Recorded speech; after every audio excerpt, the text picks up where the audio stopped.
author D.L. Tillery here, the Mistress of Horror, and welcome back to my channel. Before we get started, how about you press that subscribe button, give this video a like, and ring that bell so you know when I'm uploading new videos.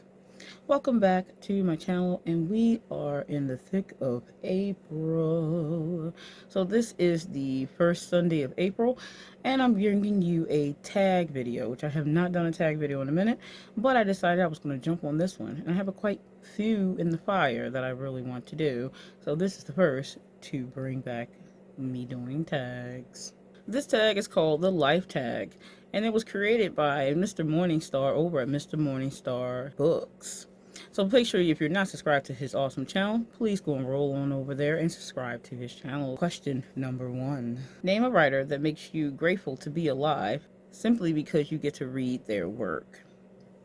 I would probably say Junji Ito and R.A. Salvatore. R.A. Salvatore has been a author I've read since my teens, and he is actually my favorite writer, favorite fantasy writer. I tend to try to separate my favorite writers by genre because it's not really easy to pick a favorite writer or author in my book. Definitely R.A. Salvatore, because I've been reading again that since I was a teenager, and still quite adamantly reading his work, specifically his Dritz du Arden works and books.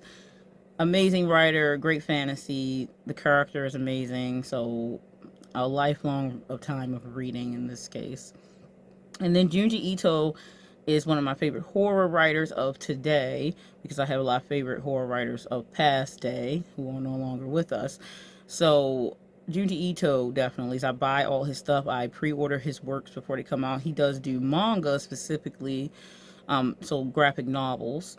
And I really like it. The visuals of his art and of his words and his darkness that he gives us all for his horror-esseness. So definitely those two would be the ones that I'm grateful to be able to read. Question number 2. Name a novel that fundamentally altered how you view and appreciate life.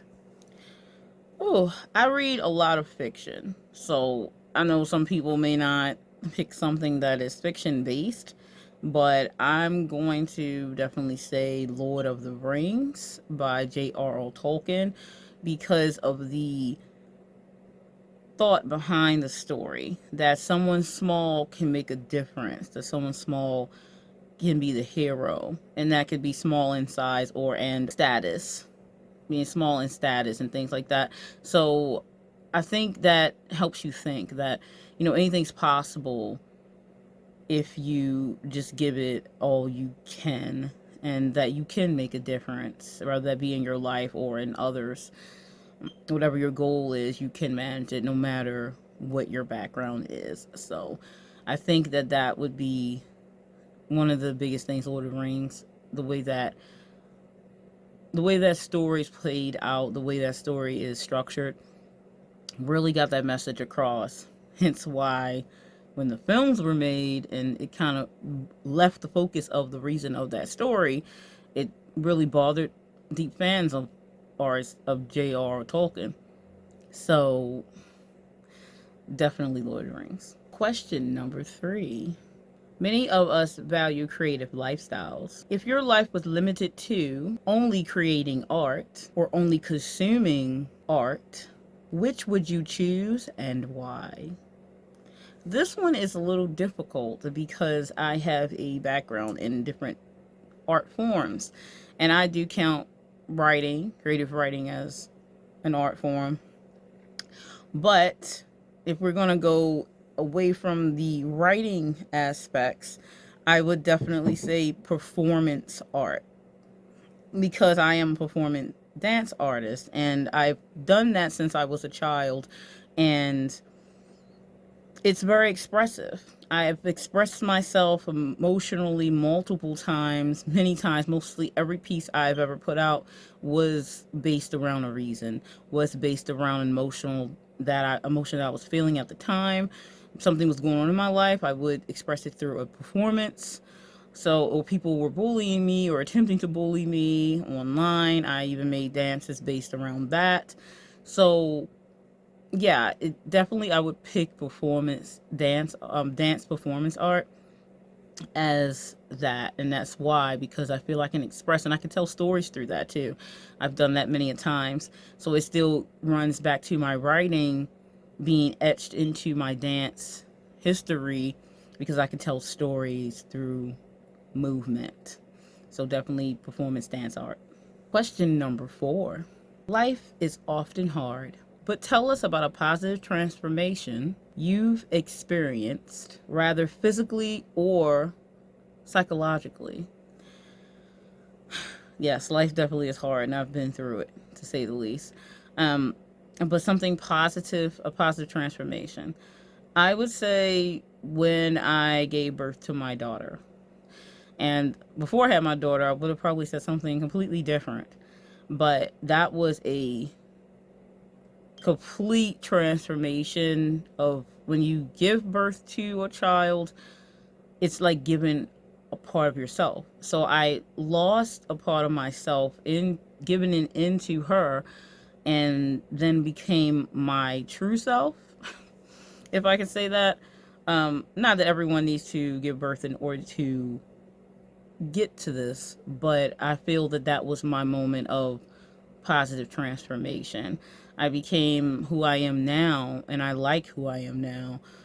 I'm direct. I always was kind of direct, but it's a different level. Also, very accepting of myself as a whole. Even though I've always been a confident person. It was just a whole nother level of transformation that occurred giving birth to her. So my daughter is my positive transformation. It's definitely something in here that happened and made me become who I actually am now. So definitely that's both psychological and quite physical indeed. Question number 5. The average human lives about 80 years. In the infinite scheme of things, we practically never existed. What is the point of this blip of life? Mr. Morningstar with these amazing questions. I tip my hat to you, sir. I would say that whatever you make it, because life is quite short. 80 years is not a long time in the grand scheme of things.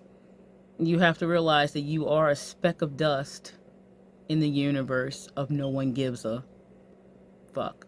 That being said, you can also be a very big deal in that tinyness of existence, in that little tiny bit of time that you exist. It's up to you to be the best you to you. The point of life is whatever you decide that is, because all our paths are completely different. Even if some seem quite similar, we're all walking on our own 2 feet, and our shoes are all quite different on the inside.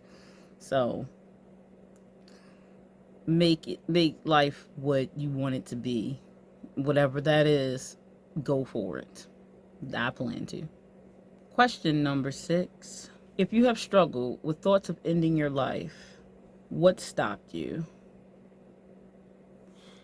I have not struggled with thoughts of ending my life, though I have people in my life who have, and who have actually even attempted such, but did survive. Just knowing that is sometimes tough to talk about and to swallow, of course, and it's a scary thing to possibly lose someone to that situation. So it's a different perspective on the people on the outside of that situation, looking in, what they feel and think of the people that they have possibly lost, and or who thought about it or tried it and did not, it did not happen. So it's very an emotional thing, and we can never really understand the complete thought process of someone who feels that they're on the edge like that. So, as someone who has never thought of ending it all, I have felt despair. I have felt, this is too much at times, but I'm very much the type that's in the mindset that I'm going to keep going. I'll win in the end. In my head, when I'm feeling despair and down to that level, that I'll win in the end. So that's the end of the tag. Thank you, Mr. Morningstar, for writing such an awesome tag. And I'll tag anyone who wants to go for it. If you watch my channel and you're interested in doing this tag, please, by all means, take up the mantle. And I'll see you in the next episode. Stay scared.